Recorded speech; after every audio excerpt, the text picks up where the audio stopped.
অতিরিক্ত গরমে মুরগির যত্ন নেওয়া খুবই জরুরি, কারণ অতিরিক্ত গরমে মুরগির বেশ কিছু সমস্যা হয়ে থাকে। যেমন ডিহাইড্রেশনের ফলে মুরগি গাম্বুরো রোগে আক্রান্ত হয়, দুর্বল হয়ে যায়, মুরগি হিট স্ট্রোক করে, মুরগির পাতলা পায়খানা, ডায়রিয়া হয়ে থাকে। কিন্তু আপনি চাইলে সামান্য 3টি কাজের মাধ্যমে আপনার মুরগিকে সুস্থ রাখতে পারেন, ভালো রাখতে পারেন অতিরিক্ত গরমে। কি করলে অতিরিক্ত গরমে আপনার মুরগি রোগে আক্রান্ত হবে না, একটা মুরগিও মারা যাবে না, সে বিষয়ে আলোচনা করব। অতিরিক্ত গরম আবহাওয়ায় মুরগির শরীর বেশ গরম হয়ে যায়, যা তাদের জন্য মারাত্মক ক্ষতিকর। মানুষের মতো মুরগির গাম গ্রন্থি না থাকায় মুখ খুলে তারা দ্রুত শ্বাস নিয়ে নিজেদের শরীর ঠান্ডা করার চেষ্টা করে। যখন তাপমাত্রা 30 ডিগ্রি সেলসিয়াসের উপরে চলে যায়, তখন মুরগিকে এভাবে শ্বাস নিতে দেখা যায়।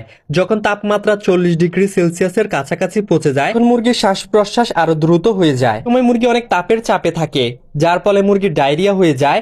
মুরগি পালক ফুলিয়ে রাখে এবং কি দ্রুত শ্বাস নেয়, যার ফলে মুরগির অভ্যন্তরীণ অঙ্গতে প্রভাবিত হয়, যার ফলে হৃৎপিণ্ড, মুরগির লিভার, পেটে মুরগির মৃত্যু হতে পারে। আপনার মুরগি হিট স্ট্রোক করতে পারে। যদি হিট স্ট্রোক না করে তাহলেও সমস্যা হতে পারে। আপনার মুরগি ডিহাইড্রেশনে ভুগবে, আপনার মুরগি দুর্বল হয়ে যাবে, যার ফলে আপনার মুরগি রোগ প্রতিরোধ ক্ষমতা কমে যাবে, আপনার মুরগি গাম্বুরো রোগে আক্রান্ত হতে পারে, আপনার মুরগির মারাত্মক ডায়রিয়া হতে পারে। এখন অতিরিক্ত গরম, তখন কিভাবে তাপকে নিয়ন্ত্রণ করবেন? আপনার মুরগির ঘরে সঠিক বায়ু চলাচলের ব্যবস্থা রাখবেন। যদি না থাকে তাহলে আপনার মুরগি হিট স্ট্রোক, গাম্বুরো অনেক রোগে আক্রান্ত হয়ে যাবে। আপনার মুরগির ঘরে পাখার ব্যবস্থা করবেন। পানির বোতলে পানি ভরে মুরগির শরীরে স্প্রে করবেন, যেন মুরগির শরীর শীতল থাকে। যখন অতিরিক্ত গরম পড়বে তখন মুরগির সামনে খাবার রাখবেন না, কারণ অতিরিক্ত গরমের সময় মুরগি দুর্বল হয়ে থাকে। তখন খাবার খেতে গেলে গলায় বেজে স্ট্রোক করে মারা যাওয়ার সম্ভাবনা থাকবে। সকাল 11টা থেকে 3টা 4টা পর্যন্ত মুরগির সামনে খাবার না রাখাটাই ভালো। যখন পরবর্তীতে খাবার দেবেন তখন কমিয়ে কমিয়ে মুরগির সামনে খাবার দেবেন, একসাথে পাত্র পুরিয়ে মুরগিকে খাবার দেবেন না। এখন অতিরিক্ত গরমে মুরগি যেন হিট স্ট্রোক না করে, মুরগি যেন ডিহাইড্রেশনে না ভুগে, ডায়রিয়া যেন না হয়, মুরগি যেন দুর্বল না হয়ে পড়ে, প্রতিকারমূলক ব্যবস্থা কি?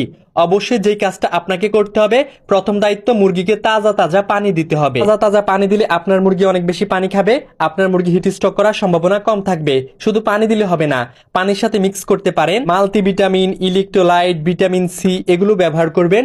এগুলো ব্যবহার করলে আপনার মুরগির সমস্যা হবে না, শরীর শীতল থাকবে, আপনার মুরগির রোগ প্রতিরোধ ক্ষমতা বৃদ্ধি পাবে, আপনার মুরগির ডায়রিয়া, হিট স্ট্রোক, ডিহাইড্রেশন এগুলো হওয়ার সম্ভাবনা কম থাকবে। অতিরিক্ত গরমে মুরগির মুখে রুচি কমে যায়, যার ফলে মুরগি খাবার পানি খাওয়া কমে দেয়, মুরগি অনেকটাই দুর্বল হয়ে যায়। নিচালে ঘরোয়া চিকিৎসা হিসাবে অতিরিক্ত গরমে লেবু রসের শরবত তৈরি করে আপনার মুরগিকে খেতে দিতে পারেন। ইনশাল্লাহ আপনার মুরগি ভালো থাকবে, সুস্থ থাকবে। তাহলে অতিরিক্ত গরমে আপনার মুরগিকে খেতে দিতে পারেন পালং শাক। পালং শাকে আছে vitamin A, E O C, তার ফলে ভিটামিনের উৎস পূরণ হয়ে যাবে। অতিরিক্ত গরমে আপনার মুরগি ভালো থাকবে। বন্ধুরা, যত্নতেই রত্ন মিলে। আপনারা যদি সঠিকভাবে যত্ন নিতে পারেন, অতিরিক্ত গরমে মুরগি ভালো থাকবে।